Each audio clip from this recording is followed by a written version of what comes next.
Hello everybody, my name is Brielle Sedegren and I work for the Vermont Department of Health. But today we are out of my office and we're in the Tasty Bites kitchen to show you how you can make a plant-based, meat-free stuffed shell recipe. Are you ready?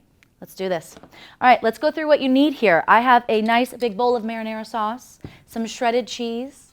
I have a tofu ricotta recipe. You can find it in our website. And then I have some pre-made stuffed shells, but I'm going to walk you through how to stuff them, or at least how I do it. So first thing I'm going to do is grab from my lentil mixture. I know, lentils can be intimidating. Usually people use beef, turkey, whatever, but today we're going to use lentils, and I promise it'll be tasty.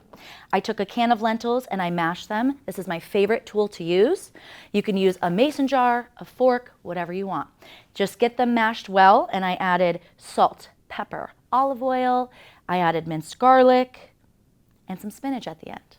Then I'm going to take a spoon and my shell, and I'm going to take about, I would say, a tablespoon of the mixture, adding it to the shell so that it doesn't fill it all the way up because we're going to add our ricotta on top. And then two different ways you can do this. You could either pipe the ricotta into the shell by cutting it at the bottom of a Ziploc bag, but today I'm going to show you the old-fashioned way, which is with the spoon. I'm going to add it to the top,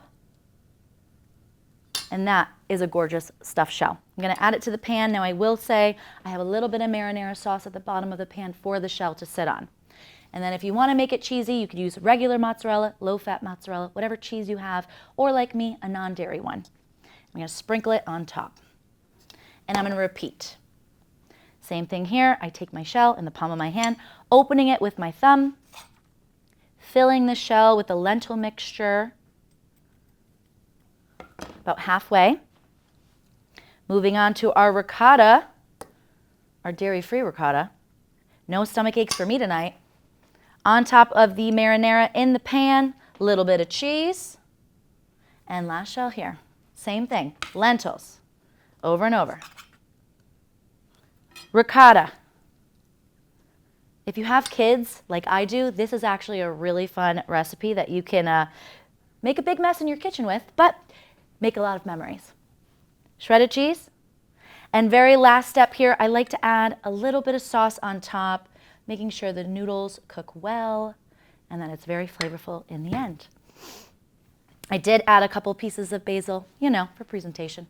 I'm going to put my shells in a oven preheated to 375 for about 30 minutes.